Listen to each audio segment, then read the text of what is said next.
Hi, I'm Matt. I'm Spencer.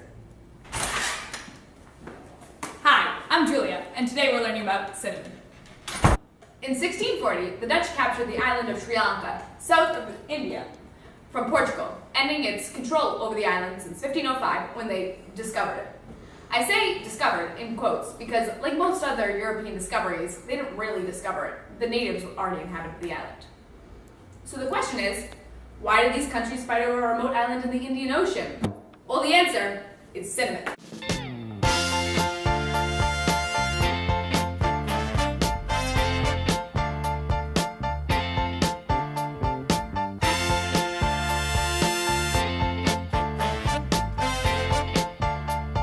The wonderful spice that flavors baked goods, candy, and cinnamon toast crunch.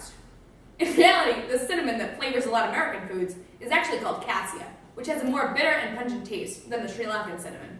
Anyway, that's a bit of a different story. The cinnamon that the Portuguese found in Sri Lanka was true cinnamon used today in Europe. But then again, why did the Portuguese and Dutch fight over this spice? Well, two reasons. One being because it was easy to gain a monopoly on this spice, and the second being that there was such a high demand for it in Europe. The combination of these two aspects led to profit. It was extremely easy to get a monopoly over cinnamon, again, for two reasons. The first being that it was exclusive to Sri Lanka. When European explorers went to America, one of their goals was to find cinnamon. They did find similar spices, but nothing like Sri Lankan cinnamon. Garcilaso de la Vega, a Spaniard, wrote, "A great many such trees grow wild by fruit, but it is not so good as that obtained from trees planted and tended by the Indians." The Indians he refer to the Sri Lankans in this quote. The second being the spice was controlled by just a single king before the Europeans came. One of the explorers of the island wrote, "The king of this country orders it to be cut in small sticks and has the bark stripped off in certain months of the year and sells it himself to the merchants who go there to buy it because no one else can gather it except the king." So by having just one king in power, it was really easy to take control of the cinnamon trade because all they had to do was just take out the king. So therefore it was easy to just get a monopoly over it. Because of this monopoly, the Dutch and the Portuguese could set prices on cinnamon, so therefore they could earn lots of money off of it, which is something they definitely wanted.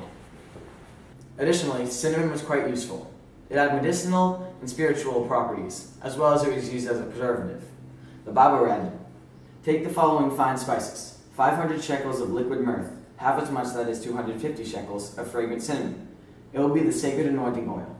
In this era, everyone listened to the Bible, because if you went against it, supposedly you would go to hell. As a result, the demand for cinnamon rose, and ultimately the price. Let's dive deeper into the medicinal properties of cinnamon. A European doctor prescribed a woman recovering from surgery with cinnamon. He read, "The cinnamon water was drawn off the cannery, and the best cinnamon. Indeed, it was the finest and most fragrant cinnamon water I ever drafted. Of this mixture, I ordered her 2 or 3 spoonfuls 4 times a day. Consequently, this woman recovered from her surgery. And as a result, doctors wanted it, people wanted it, and it drove up the price even more."